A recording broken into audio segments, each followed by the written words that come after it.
Welcome back to Building Character, where we figure out how to play as your favorite fictional characters in Dungeons & Dragons. Join the Patreon if you want to support the channel and keep it going, and like and subscribe to have the explosive implanted in your brainstem deactivated. Maybe.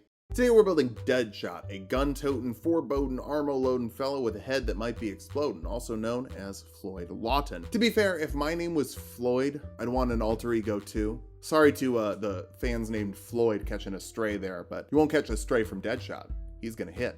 Watch out for the hitman.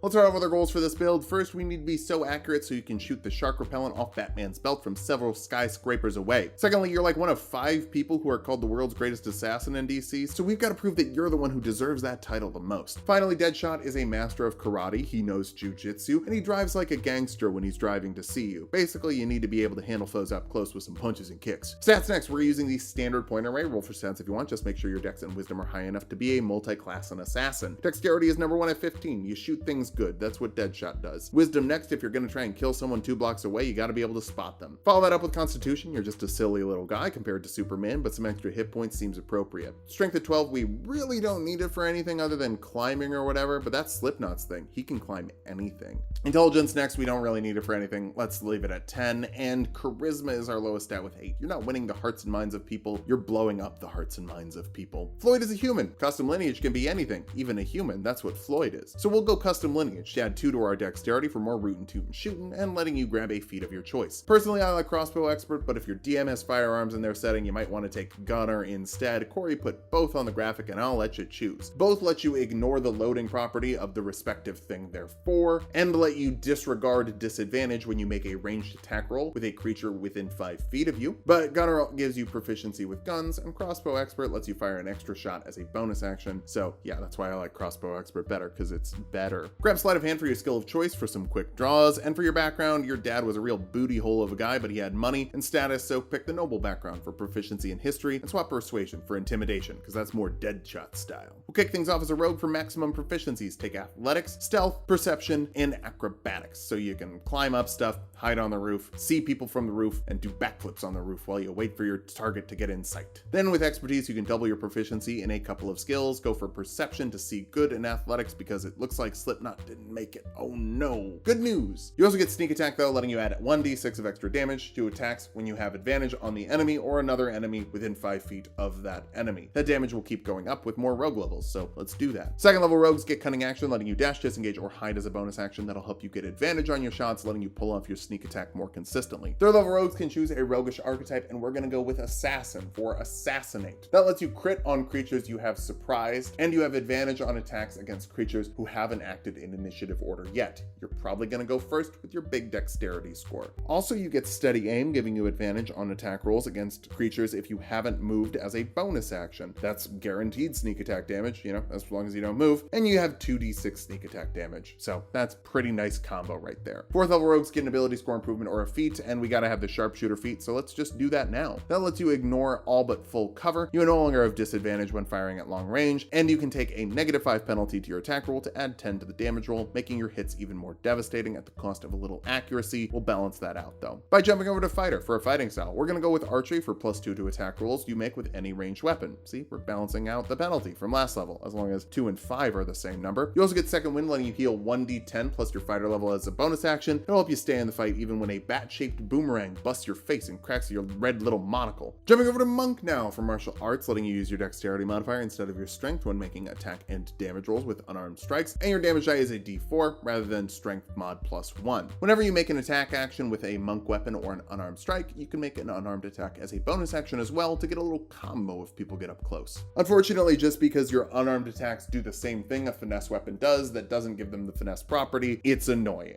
So you can't use them for sneak attack. You also get unarmored defense, making your AC 10 plus your dexterity and wisdom modifier when you're not wearing armor, helping you avoid hits a little bit, so you don't have to die on that team you're on, the well-adjusted gang. Second level monks get unarmored movement, making you faster when you're not wearing armor. It's pretty good and scales up with monk. You also get key points to do cool Deadshot stuff like patient defense, letting you dodge as a bonus action with 1 key point. Step of the wind lets you dash or disengage as a bonus action and doubles your jump distance for the round, and flurry of blows lets you make 2 unarmed attacks instead of one as a bonus action to get a little combo going. Third level monks can deflect missiles, letting you reduce the damage of incoming ranged attacks by 1d10 plus your monk level and dexterity modifier. If you reduce the damage to 0, you can even throw that ammo back as a key point. It's treated as a monk weapon, so that's pretty cool. You also get to pick your monastic tradition, and we're going to go with a Kensei monk. That'll let you pick 2 weapons, 1 melee and 1 range, that lack the heavy or special property. So we can't go heavy crossbow Kensei weapon, but we can do a light hand crossbow. That makes it a monk weapon, which is pretty cool because you can make a Kensei shot with a bonus action to add a d4 to the damage of your successful attacks with your ranged Kensei weapon for the rest of that turn. So if you don't have to use your bonus action to get advantage for sneak attack, use your bonus action to just put a little extra oomph on it. You can also choose a melee Kensei weapon,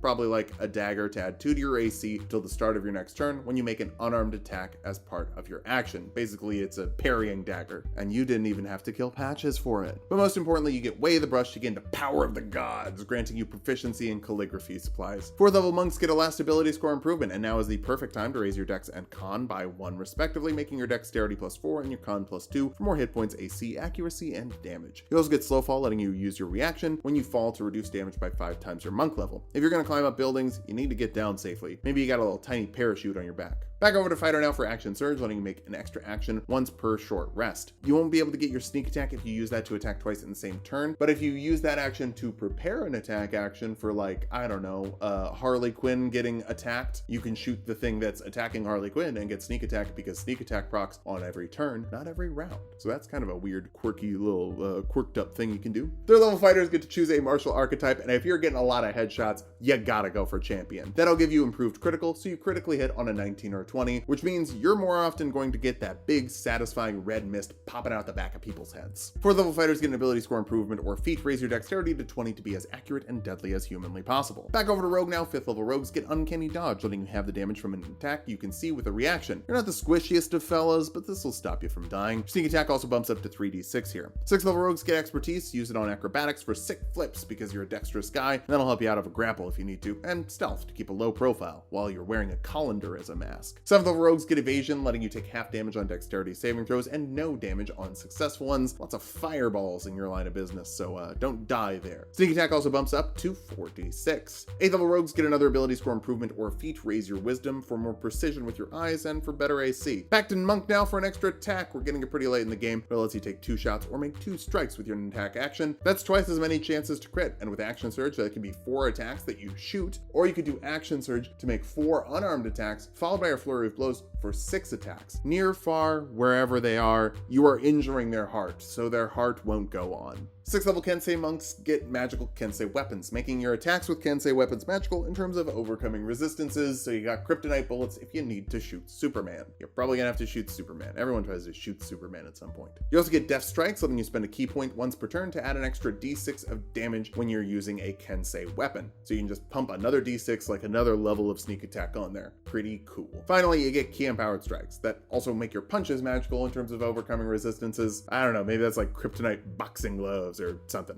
Batman did that. Back over to Rogue. 9th level Rogue is everyone's favorite subclass ability, Infiltration Expertise. It's so god dang useless. You could basically just use it to parent trap someone. So, are you gonna parent trap someone? You gonna be Haley Parker or Annie James from Parent Trap? 9 level Rogue, 11 levels of Echo Knight, so that you can do a parent trap?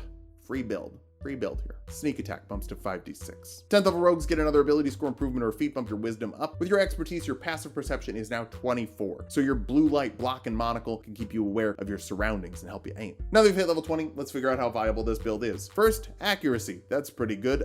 Shooting stuff is really good in D&D, and this is really good at shooting stuff. Next, you've got proficiency, expertise, and reliable talent. You are very skilled. Finally, you do fine up close with magical attacks up front and 4 attacks per round if you use flurry of blows. Minimum of 3 attacks per round. As for cons, because you're human, we couldn't get elven accuracy, which would have been better. Second, your low charisma makes you susceptible to banishment because, you know, you're not Zatanna or Constantine. Finally, if we didn't do all that dang multiclassing, we could have gotten up to 10d6 sneak attack, making you not quite as deadly as you could theoretically be with 1 hit, but since you've got 2 hits, it's probably better. And sharpshooter, you know, I don't do math, I shoot things. Just make sure you stay 1 step ahead of the enemy and ask the big questions like, what is this? Some kind of Suicide Squad? Thanks for watching. If you like the video, subscribe for more. We're still making more videos over here. Join the Patreon if you want to keep the channel alive, and check out Tulok and Mango for more Tulok fun.